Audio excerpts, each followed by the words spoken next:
तिथे सगळे परमिटून बार वगैरे आहे. तिथं महिला सभासद एकदम चांगली जागा नाही ती. त्याच्यामुळे कार्यालयासाठी मध्यवर्ती जागा व्हावा आणि त्या बिल्डिंगचा वापर एखादा कारखाना म्हणा किंवा व्यवसायासाठी चांगला उत्पन्नासाठी करावा अशी माझी इच्छा आहे.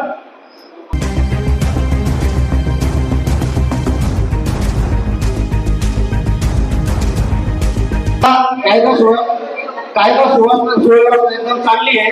कोणा लेडीज आता रात्री एवढं 15 किलोमीटर येतात तो फरक होताचा काही विषय नाही आहे. परंतु आपलं ऑफिस तयार आहे तिथं. मी सांगतो काय, आपलं ऑफिस ऑलरेडी तयार आहे.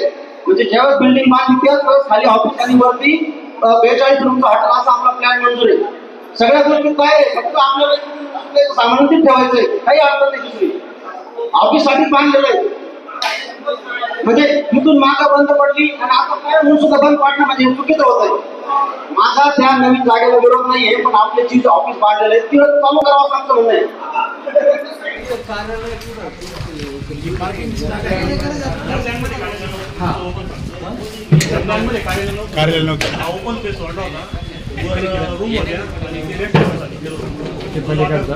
आपण जे पाहिलं ना म्हणजे आता कार्यालय नाही कार्यालयासाठी खाली रेस्टॉरंट करायचं, ओपन स्पेस करायचं, इथून पार्किंग अशी करायची आणि पलीकडची इमारत करून तिथं ऑफिस त्यावेळेस तो प्लॅन होता. आता सध्या काल परवाच्या सर्वसाधारण सभेत आमचे मित्र त्यांनी सांगितलं का 5 लाख रुपये खर्च केला तर लगेच कार्यालय चालू होईल. सत्तेचं 6-7 वर्ष. आता आम्ही तीच पाहणी करण्यासाठी सर्व संचालक मंडळ या ठिकाणी आलेलो आहे. आता तुम्ही सचिव आहे, तुम्ही जबाबदार व्यक्ती महत्व आहे. तुम्ही आम्हाला सांगा इथं कार्यालय त्यांना जर 5 लाखात चालू करायचं तर ते कार्यालयाचा पुढे चालू करायचं आहे. आता ते आम्हाला कार्यालय चालू करावंच लागणार आहे ना. तर निश्चित ते कार्यालय पुढे ते म्हणतात फक्त फर्निचर करायचं बाकी. जागतिक कीर्तीचे देवस्थान म्हणून ओळख असलेल्या साईबाबांच्या शिर्डीत श्री साई संस्थान एम्प्लॉईज सोसायटीच्या वार्षिक सर्वसाधारण सभेत संस्थेच्या नूतन कार्यालयासाठी जागा खरेदी करण्याचा प्रस्ताव संचालक मंडळाच्या वतीने ठेवण्यात आला होता. या विषयावर माजी चेअरमन प्रताप खोते यांच्यासह काही सभासदांनी तीव्र हरकत घेत नवीन जागा खरेदीसाठी मोठा खर्च येईल असे म्हणत संस्थेच्या मालकीच्या साई ज्योत इमारतीत सर्व काही व्यवस्था असून फक्त फर्निचर फिट करून किरकोळ खर्च करून अवघ्या 5 लाखात कार्यालय सुरू होईल असे म्हणत संस्थेच्या कार्यालयाच्या जागा खरेदीसाठी तीव्र विरोध करत गदारोळ झाला होता.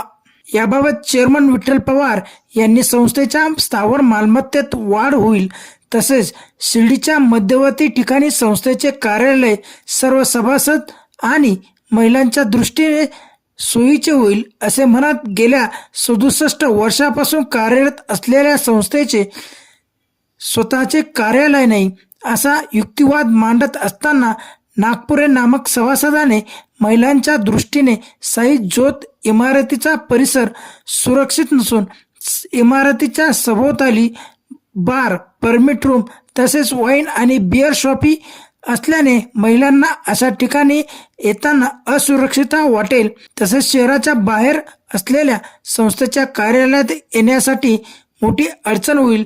त्यामुळे संस्थेचे मध्यवर्ती ठिकाणी कार्यालय असल्यास सर्वांना सोयीचे होईल असा युक्तिवाद मांडला होता.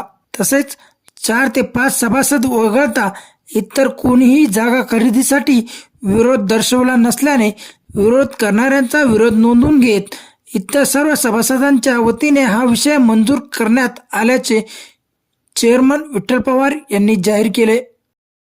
त्यानंतर देखील विरोध असणाऱ्यांनी सभासदांच्या सह्यांची मोहीम सुरू केल्याने अखेर विठ्ठल पवार यांनी सर्व संचालक मंडळाला सोबत घेत साई ज्योत इमारतीची पाहणी केली असता तिथे धक्कादायक प्रकार पाहावयास मिळाले. तिथे उभ्या असलेल्या 2 इमारतीपैकी एक इमारत ही फक्त कॉलम आणि स्लॅब टाकलेल्या असून जवळपास 28 वर्ष या बांधकामाला झाल्याने अनेक ठिकाणी बांधकामातील लोखंड बाहेर आले असून सर्वत्र जुन्या वस्तू धूळ खात पडल्या आहेत. तसेच दुसऱ्या इमारतीत 42 रूम काढले असून दर्शनी भागात लावलेली कोनशिला ही पहिल्या बांधकामाची असून दुसऱ्या इमारतीची कोनशिलाच गायब असल्याचं दिसून आले. तेथे टाकलेल्या वाळूच्या मागे ती दबली असावी अशी शक्यता संस्थेच्या सचिवांनी व्यक्त केली आहे. मात्र संस्थेच्या मालकीची कोट्यावधीची मालमत्ता चक्क धूळ खात असलेली पाहून संचालक मंडळ अक्षरशः धक्काच बसलाय. तर पहिल्या मजल्यावर जाण्यासाठी इंजिनियरने जिनाच काढला नसल्याचे, तेथे तात्पुरत्या लोखंडी जिना बसवला असल्याने त्याबद्दल देखील संचालक मंडळाने प्रश्नचिन्ह उपस्थित केले. तर चेअरमन विठ्ठल पवार यांनी सचिव नबाजी डांगे यांना कार्यालयासाठी प्रस्तावित जागा कुठे आहे याबाबत विचारले असता त्यांनी या दोन्ही इमारतीच्या प्लॅनमध्ये कार्यालयासाठी जागाच दर्शवली नसल्याचे सांगितल्याने विठ्ठल पवार यांनी विरोधकांवर निशाणा साधलाय. सभासदांची दिशाभूल कोण करतं? आता सर्व सभासदांनी प्रत्यक्षात साई ज्योत इमारतीच्या ठिकाणी येऊन पाहावे आणि ठरवावे. तसेच रस्त्यावरून इमारतीपर्यंत येण्यासाठी रस्ता सुरक्षित नाही. तसेच इमारतीच्या आजूबाजूला मोठमोठे खड्डे पडले असून तेथे प्रथमतः भर टाकावे लागेल. त्यासाठी 5 लाखापेक्षा जास्त खर्च येईल. असे असताना आमच्या मित्रांनी 5 लाखात कार्यालय सुरू होईल असे म्हटले असून जवळपास 2023 पर्यंत यांची सत्ता होती. मग यांना रोखलं कोणी होतं कार्यालय थाटण्यासाठी, असा सवाल करत सभासदांच्या मालकीची इमारत असून या ठिकाणी प्रत्यक्ष येऊन पहा आणि कोण दिशाभूल करतंय ते ठरवा, असे आवाहन चेअरमन विठ्ठल पवार यांनी केले. तिथं सगळे परमिटून बार वगैरे आहे. तिथं महिला सभासद एकदम खाली जागा नाही ती.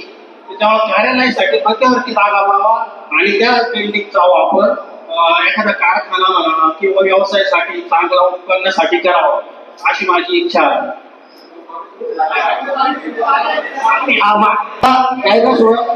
कायदा सुव्यवस्था एकदम चांगली आहे.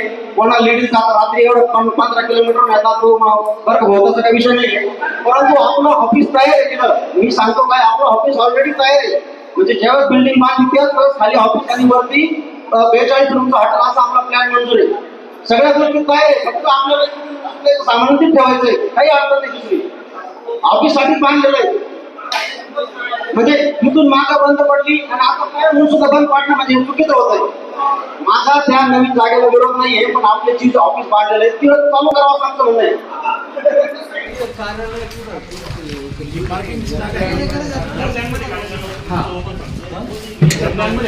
कार्यालय नव्हतं, ओपन स्पेस सोडला होता. रूम होत्या आणि आपण जे पाहिलं ना म्हणजे आता कार्यालय नाही, कार्यालयासाठी नव्हती. खाली रेस्टॉरंट करायचं, ओपन स्पेस करायचं, इथून पार्किंग अशी करायची आणि पलीकडची इमारत करून तिथं ऑफिस त्यावेळेस तो प्लॅन होता. आता सध्या काल परवाच्या सर्वसाधारण सभेत आमचे मित्र त्यांनी सांगितलं का 5 लाख रुपये खर्च केला तर लगेच कार्यालय चालू होईल. सत्तेचं 7 वर्ष. आता आम्ही तीच पाहणी करण्यासाठी सर्व संचालक मंडळ या ठिकाणी आलेलो. आता तुम्ही सचिव आहे, तुम्ही जबाबदार व्यक्ती महत्व आहे. तुम्ही आम्हाला सांगा इथं कार्यालय त्यांना जर 5 लाखात चालू करायचं तर ते कार्यालयाचा पुढे चालू करायचं आहे. आता ते आम्हाला कार्यालय चालू करावंच लागणार आहे ना. तर निश्चित ते कार्यालय कुठे आहे ते म्हणतात फक्त फर्निचर करायचं बाकी होतं. फर्निचर करायचं बाकी होतं, पण ते फर्निचरचं पण आपल्याला काम द्यावं लागेल. असं हात ओपन केलं कार्यालय होऊ शकत नाही. आणि तुम्ही सांगायचं की वर 32 रूम आहेत, 42 आणि तिथं रेस्टॉरंट आहे. हां बरोबर, त्या प्लॅनमध्ये रेस्टॉरंट आहे ना. मग कार्यालयाचा प्लॅनच नाही का? मग त्यांनी काल काय नुसते लोकांना फसवलं तर काय बाबा, त्यांनी दिशाभूल केली का आम्ही दिशाभूल केली लोकांची? ते लोकांना पण समजलं पाहिजे. सभासदांना कालपर्यंत त्यांनी वेगवेगळे अर्ज भानगडी सहाय्य घेण्याची मोहीम चालू केली. मग हीच आमचंही म्हणणं आहे की संस्थेचे पैसे वाचत असेल तर आम्ही इथंच येऊ ना. आणि आमच्या मित्राला चांगला अभ्यास आहे का ते सांगा. त्या 5 लाखाचंच कार्यालय होणार आहे. म्हणजे जर संस्थेचे पैसे वाचणार आहे तर आम्हाला कार्यालय हलवायचं आहे तर मग इथं हलवायचं तर इथं तर वेगळेच ना कसे दिसले. ती 96ची इमारत आहे ना बाजूची, तिला काही भिंती वगैरे काहीच नाही. हा तिची कोणी पण तुम्हाला सगळ्याला पाहायला भेटली. हिची कोणी वाळूच गायब झालेली, मटेरियल पडेल तिच्यावर. मग अशा पद्धतीने हा सगळा लेखाजोखा आम्ही आता आमच्या संचालकांना दाखवला का आम्हाला याच्यावर एक कमिटी नेमायची होती आणि तात्काळ कार्यालयाचं कामकाज चालू करायचं. दुसरी गोष्ट आम्ही यातच बघितलं का ज्या रस्त्याची परिस्थिती, इमारतीच्या बाजूला जे खड्डे आहेत ते भरायसाठीच 5 लाखाचा मुरमस लागल. आणि ही सगळी वस्तुस्थिती पाहता इथं पडलेला अस्तव्यस्त भांगार, इथं सोसायटीचा 1 कर्मचारी, 2 कर्मचारी, 2 शिफ्टमध्ये 3 शिफ्टला 3 कर्मचारी आहे. इथं बोरची पण व्यवस्था आहे. आणि गेली 96 ते 2024 त्या इमारतीचं बांधकाम अपूर्ण अवस्थेत आहे. ती कोणी शिलाई साईज्योती इमारतीचं संस्थेचं कार्यालय, मंगल कार्यालय आणि नाट्यगृह, सांस्कृतिक भवन, सांस्कृतिक भवन क्रम नाट्यगृह आणि कार्यालय. बरोबर कार्यालय नाही तिथं नव्हतं ते. म्हणजे 96ला पण कार्यालयापासून हुलकावणीची सभासदांना. ही जी कोणी शिला झाली, या 2 मोठमोठ्या इमारतीचा जो सांगाडा उभा आहे हा 2014 पासून चालू आहे.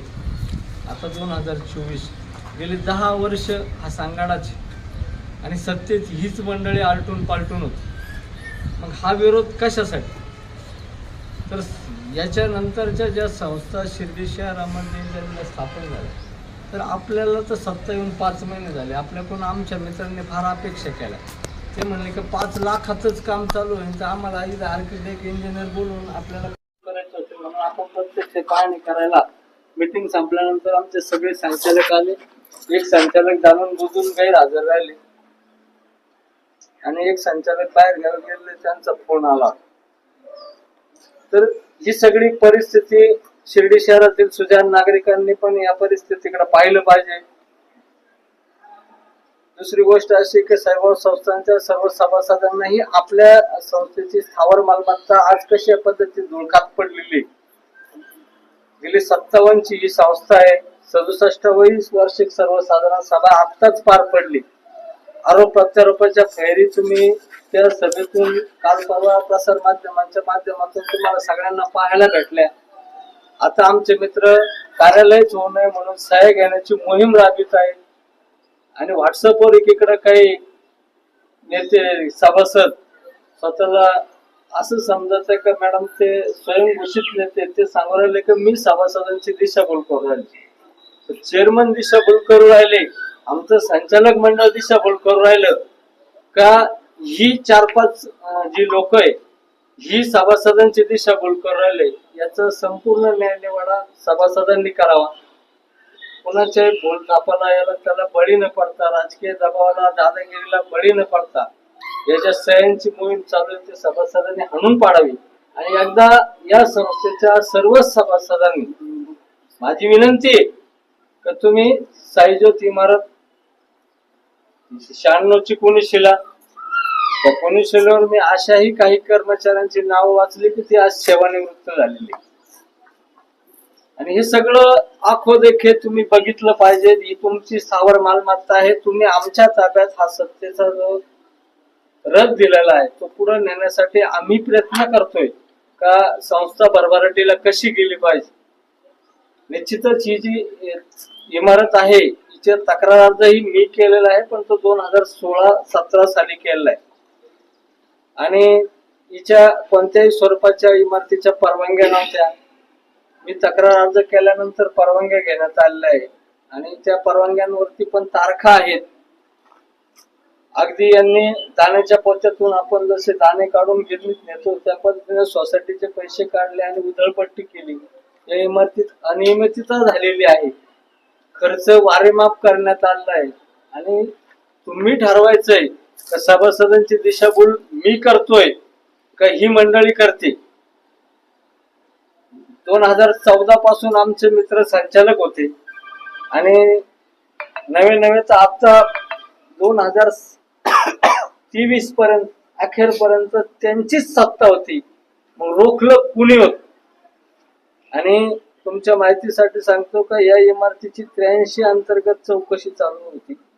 आता 88 साठी आम्ही विभागीय आयुक्ताकडे अपील केलंय. याची जबाबदारी निश्चित करायची. सभासदांची दिशाभूल ही मंडळी करते की आम्ही करतो, याचा न्यायनिवाडा सभासदांनीच करावा.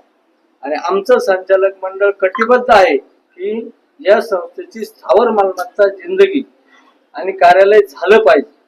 कार्यालय दोनही इमारतीच्या प्लॅन एस्टिमेट मध्ये नाही तर मग सभासदांची दिशाभूल करतं कोण, याचाही सभासदांनी अभ्यास करावा. आणि प्रत्यक्ष एकदा या संस्थेच्या इमारतीला सभासदांनी भेट द्यावा, प्रत्यक्ष पहा आणि लोकांची दिशाभूल थांबवा. एवढीच मी तुम्हाला तुमच्या प्रसार माध्यमांच्या माध्यमातून सभासदांनाही विनंती करतो आणि थांबतो. जय हिंद, जय महाराष्ट्र.